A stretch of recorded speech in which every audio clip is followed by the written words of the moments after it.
Bonjour à tous, mais ulcère gastro-duodénal, qui es-tu? Donc, je tiens à vous mettre en garde avant tout de toute complication concernant l'ulcère gastro-duodénal. Pourquoi? Parce que pas mal de personnes traînent avec cette pathologie sans s'en rendre compte de la gravité. Donc, quand on parle déjà d'ulcération, oui, il y a cette perte de substance qui s'accompagne d'une hémorragie. Donc, vous pouvez avoir l'anémie. Et entre autres, vous pouvez avoir des perforations plus loin, l'adénocarcinome ou encore lymphome gastrique ou encore plus loin, un cancer gastrique, c'est ce que ça veut dire. Donc, faites très attention parce que quand c'est déjà une phase de cancer, ça devient plus compliqué de soigner qu'à l'étape où vous êtes encore à l'ulcération. Donc, prenez le temps de vous asseoir, d'écouter attentivement cette vidéo du début jusqu'à la fin. Ceux qui souffrent de l'ulcère ou même si vous n'avez pas encore fait attention et que vous avez certainement des douleurs qui reviennent de temps en temps et puis s'en vont sans fondement au niveau de votre estomac, donc au niveau de votre épigastre, comme ça se dit en termes médicaux. Consultez, n'hésitez surtout pas, parce qu'il peut s'agir d'une perte de substance. Quand on parle de perte de substance, c'est que au niveau de votre estomac, là où vous ressentez la douleur, il y a des plaies qui se sont formées dans tous les organismes humains. Il y a toujours une sécrétion de l'acide chlorhydrique. Mais ce qui va faire en sorte que cet acide chlorhydrique ne vous brûle pas, c'est qu'il y a des cellules qui vont sécréter en permanence un mucus visqueux qui va essayer de tamponner en permanence l'acide chlorhydrique. Donc, si vous sécrétez plus d'acide chlorhydrique qu'il en faut pour pouvoir équilibrer tout ça, les ions hydrogènes vont pénétrer dans la couche de la muqueuse, donc les cellules à mucus, et vont donc la détruire.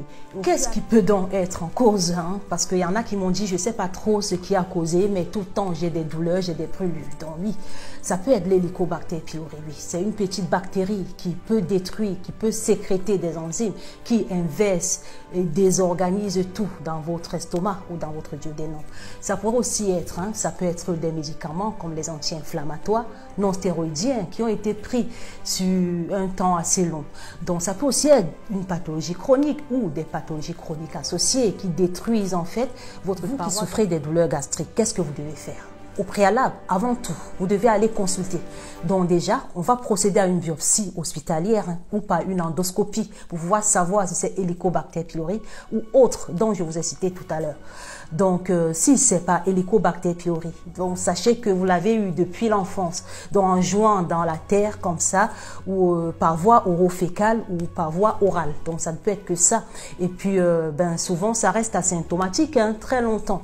Donc, la contamination se fait généralement avant l'âge de 10 ans. Donc, vous êtes adulte avant de réaliser, entre autres, qu'il y a eu ces ulcérations qui se sont créées par la pelle, dans tout ce temps-là. Vous voyez tous ces années-là. Qu'est-ce qui s'est passé? La bactérie a pris le temps de carrément coloniser et votre estomac jusqu'à la partie supérieure même de votre intestin qu'on appelle le duodénum. Donc là, il y a urgence à faire. Moi, qu'est-ce que je fais quand j'ai un patient pareil? Donc directement, il suffit de calmer la douleur. Donc moi, je commence au préalable à calmer la douleur. On va calmer toute brûlure et puis on va éradiquer tout ce qui sera des effervescents. Même si vous prenez des médicaments qui sont effervescents comme certains paracétamol ou autres, à effervescence, je vais dire non. On va essayer déjà aussi de vérifier l'anémie. Je vais supprimer tout irritant gastrique, ça concerne aussi l'alimentation. Et par ailleurs, aussi vérifier la dénutrition. Pourquoi? Parce qu'il y en a qui pensent que s'ils sont en obésité ou en surpoids, ils ne peuvent pas être dénutris. Non, là, ça n'a rien à voir. Parce que quand on parle de dénutrition, il y a des outils dont je vais utiliser. Je vais utiliser des outils pour pouvoir détecter cette dénutrition. Et entre autres, certains éléments dont je recherche sur votre biochimie sanguine. Côté alimentation, je vous conseille déjà de toujours prendre une position assise avant de manger. Prendre du temps, au moins 30 à 1 heure de temps pour manger. Donc, toujours bien mâcher vos aliments, bien sûr. Et dans le choix des aliments, on va privilégier tout ce qui serait alcalinisant. Donc, c'est des aliments aussi riches en fibres solubles. Donc, pour les citer, là, les deux mélangés, je dirais, par exemple, la papaye, on va choisir du potiron, de la citrouille, des graines de courge. On va privilégier du soja, les légumineuses. Et puis, on va éviter surtout les aliments les plus acides tout au long de votre traitement. Je vais donc déconseiller aussi tout ce qui stimule les sécrétions gastriques, donc l'alcool, oui, parce qu'il y en a qui m'ont dit, est-ce que je peux boire un verre? Non, on ne boit rien, c'est zéro. Tout ce qui est effervescent, y compris l'alcool, on est bien d'accord, que ce soit la bière, liqueur, peu importe. Non. Rafraîchissante, c'est non. Donc l'huile de coco, le lait de coco, non.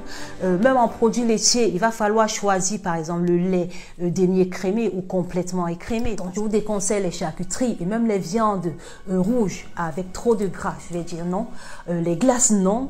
Donc on va aussi privilégier des yaourts au bifidus. Quelqu'un m'a demandé si le miel, ça pouvait passer. Je dirais oui, mais surtout en petite quantité. Vous pouvez prendre une demi-cuillère ou au maximum une cuillère à café de miel par jour, pas plus. Et puis l'activité physique permet déjà de réduire tout ce qui sera des spasmes au niveau de l'estomac. Donc pratiquez toujours une activité physique régulière. Mangez, bougez. À bientôt.